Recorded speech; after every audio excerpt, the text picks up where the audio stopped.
para la madre gestante y el niño en su primera etapa de vida, que como podemos ver, el niño en sus primeros meses de vida no es atendido por ningún programa social. El programa del vaso de leche no sirve para los niños recién nacidos.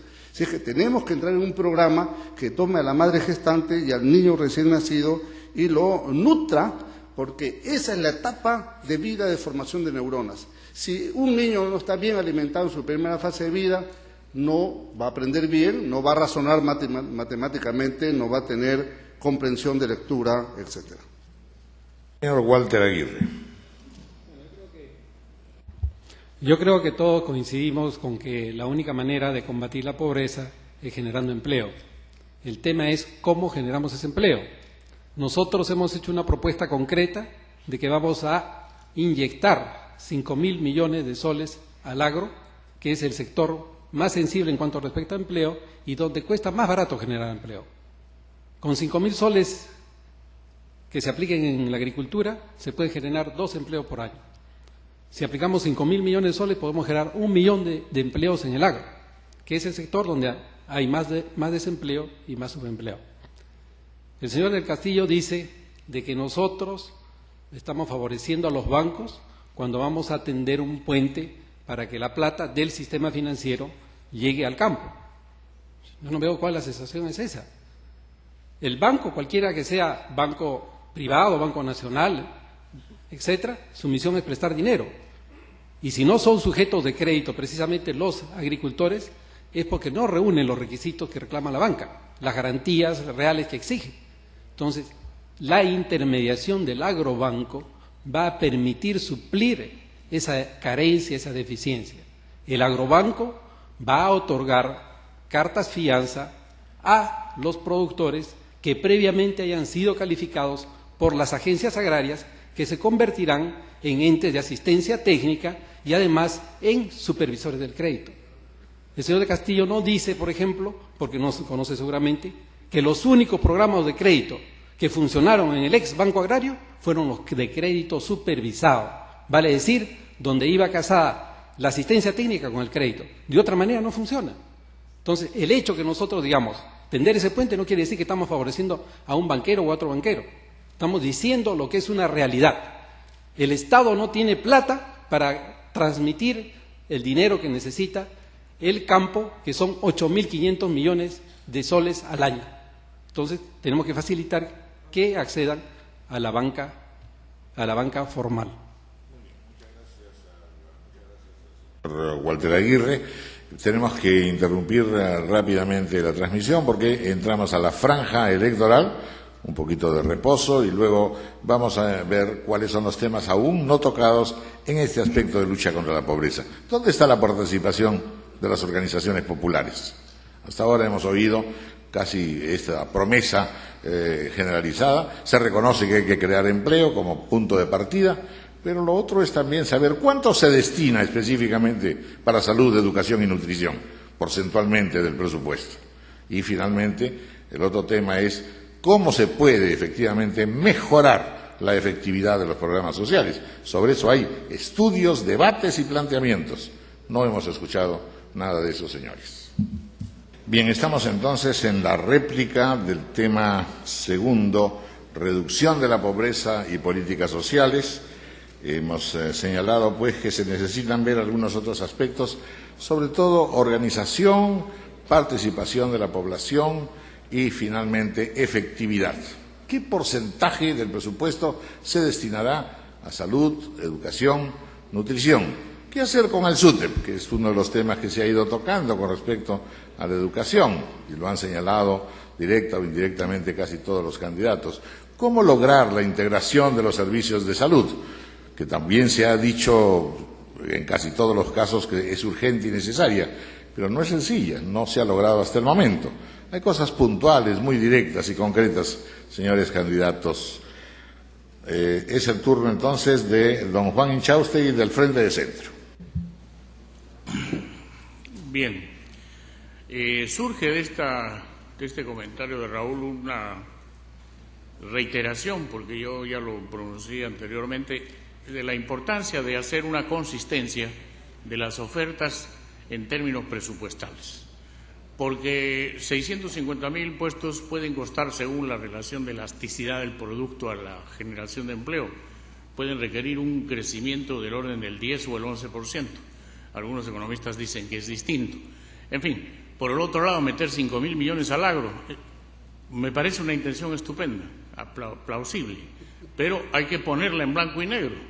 Hay que ponerla, me parece a mí, justamente en un análisis, como el que he mostrado, de consistencia financiera y económica para saber cuánto va a cada sector y cuánto de crecimiento se requiere para cubrir esas proyecciones. Nosotros la hemos hecho y nosotros tenemos un escenario optimista con 7%, que es lo que está propuesto como meta máxima, pero también un buen gobernante tiene que tener un escenario medio.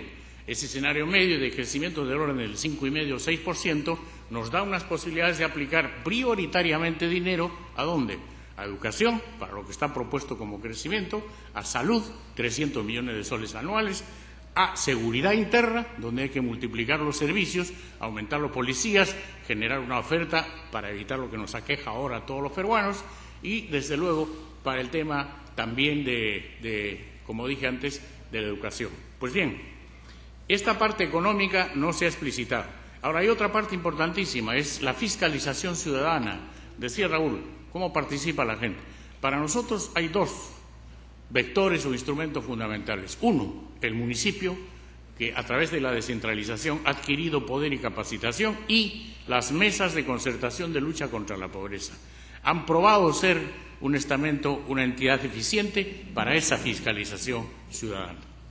Gracias. Gracias, ingeniero. Jorge Vega, de Unidad Nacional. Bien, gracias. En los programas de alivio a la pobreza, tipo vaso de leche, comedores populares, etcétera, es muy importante tener en cuenta que el mejoramiento de esto se tiene que hacer con la participación de la población, porque son ellos los que directamente, con el apoyo del Estado, conducen estos programas. En estos programas un aspecto importante es la falta de efectividad del gasto público. De cada 100 soles que gasta el Estado en vasos de leche, solamente llega 29 a los beneficiarios. Hay 71 que se pierden en gastos administrativos y en burocracia.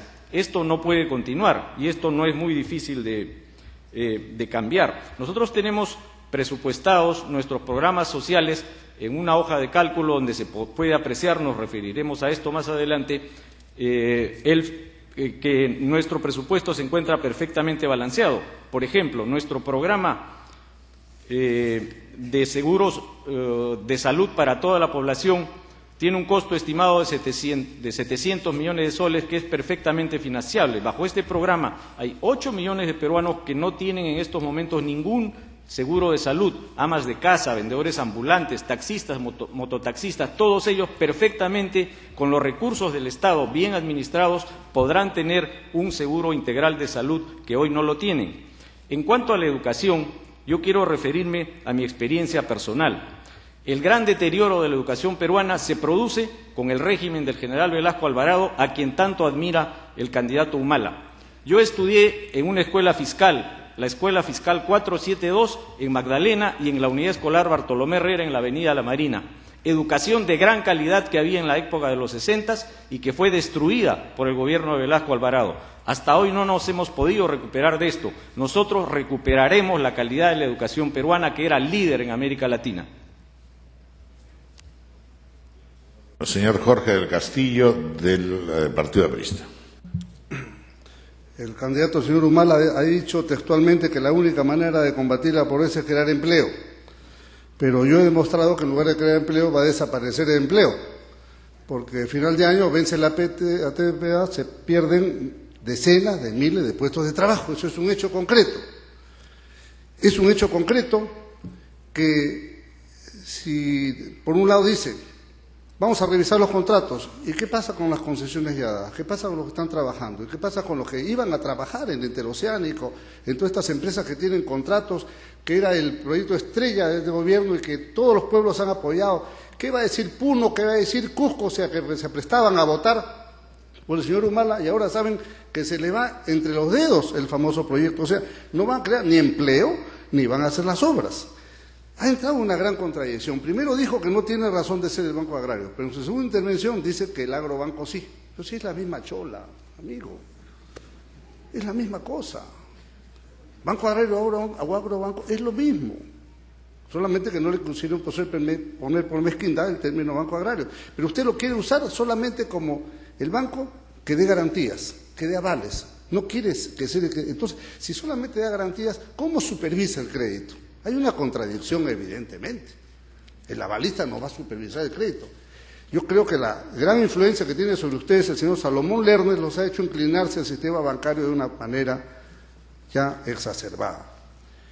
Y en cuanto al candidato o a la candidata de la derecha, que tampoco lo vamos a soltar, pero yo creo que si hablamos de políticas sociales y laborales, daría un buen ejemplo la doctora Lourdes Flores si resuelve este reclamo laboral que le ha hecho un antiguo trabajador que fue publicado en el Diario de la República el día domingo.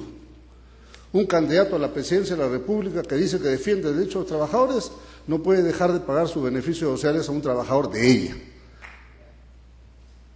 Ahí lo dejo. El señor Walter Aguirre, de UPP. Bueno, queremos nosotros hablar de los programas sociales, pero el doctor del Castillo no nos deja. Realmente yo creo que dice tantas cosas, tantas barbaridades que vale la pena refutarle, ¿no? En primer lugar, nosotros vamos a ser muy respetuosos de todos los contratos que están suscritos por el país. En nuestro plan de gobierno está que vamos a desarrollar la infraestructura física vial, la infraestructura energética, las telecomunicaciones, porque esos son los tres componentes fundamentales del desarrollo. Mal haríamos nosotros, por ejemplo, en no apoyar que se sigan construyendo las carreteras interoceánicas del sur y la carretera interoceánica del norte. Y es más, nosotros vamos a impulsar que se construya la carretera interoceánica del centro que pasa por Pucallpa, para tener nuestro país tremendamente integrado. Eso por un lado. Por otro lado, en lo que respecta a los programas sociales, el presupuesto actual que destina el Estado a los programas sociales solamente alcanza al 0.7%. Nosotros planteamos que por lo menos, en el siguiente presupuesto, el 2007, que es cuando ya nosotros estemos en el gobierno, llegue al 1%. Nuestras metas son disminuir la desnutrición crónica y la anemia en los niños en un 50% en los próximos 5 años, mejorando la seguridad alimentaria actual.